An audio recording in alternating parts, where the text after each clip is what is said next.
Le Saint-Esprit vous enseignera à l'heure même ce qu'il faudra dire. Luc 12, 12. Philippe aurait pu penser, on dirait, que je cours comme un voleur derrière ce char. Mais il ne questionna pas Dieu. Dans Acte 8, 30, il nous est dit que Philippe courut vers le char et entendit l'homme lire dans Ésaïe 53. C'était une merveilleuse prophétie du Seigneur Jésus-Christ. Cette prophétie fut annoncée avec détail, 750 ans avant l'époque de Christ. Lorsqu'il entendit l'Éthiopien lire ce passage, il comprit pourquoi Dieu lui avait demandé d'aller sur la route de Gaza. Immédiatement, son esprit reçut le message divin et par le Saint-Esprit, il posa cette question à l'Éthiopien. « Comprends-tu ce que tu lis ?»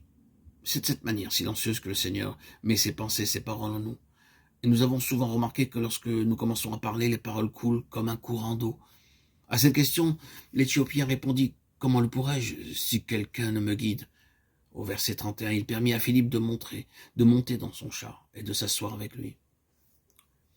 Puis Philippe lui expliqua le passage si clairement qu'il le convainquit de sa signification et de la mort de Jésus-Christ pour les pécheurs. Vous verrez qu'alors que vous obéissez à la parole de Dieu, il mettra ses paroles dans votre bouche, selon ses promesses de Matthieu 10, 20, Luc 12, 12 et 21, 15. Non seulement vous entendrez la voix de Dieu vous guider pas après pas, mais le Saint-Esprit touchera vos lèvres et mettra en vous ses propres paroles pour les personnes que vous rencontrerez. Par ces paroles, le Seigneur me dit un jour de me tenir prêt à aller dans un pays lointain. Tes yeux verront le roi dans sa magnificence. Ils contempleront le pays dans toute son étendue. Ésaïe 33, 17. Aussi, immédiatement, je préparai mon passeport. Je crus que Dieu m'avait parlé, me disant de me tenir prêt, bien que je n'eusse reçu aucune invitation. Normalement, il faut 1 mois pour obtenir un passeport, mais je vis Dieu travailler en ma faveur et je l'obtins en une semaine.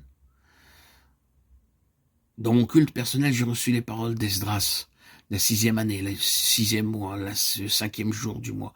Ces paroles vinrent en moi avec beaucoup de force durant mon culte personnel. Je priais.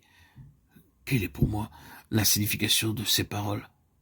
Le Seigneur me dit, je veux que tu sois à Londres le 5 juin 1946. Alors je me rendis à Bombay, à la compagnie des transports maritimes. Je leur demandai, y a-t-il un bateau qui arrive à Londres le 5 juin? Ils répondirent, oui monsieur, mais il n'y a pas de place libre. J'y allai une 2e fois demandant quelqu'un a-t-il annulé son billet. Ils répondirent, non monsieur, mais un autre bateau partira la semaine prochaine et nous pouvons vous accorder un billet. Dieu m'avait dit clairement que je devais être à Londres le 5 juin et il n'était pas sûr que le bateau suivant arriverait à la date prévue. Je pris mon billet quand même pour le 2e bateau et nous arrivâmes à Londres le 5 juin. Mais le premier bateau arriva 4 jours après nous à cause d'une panne de moteur. Le second fut plus rapide. Et alors que j'avais obéi, j'arrivai à la date indiquée. Ici est le témoignage de Baksing et de son obéissance à la parole et de son écoute de la voix de Dieu qui lui parlait.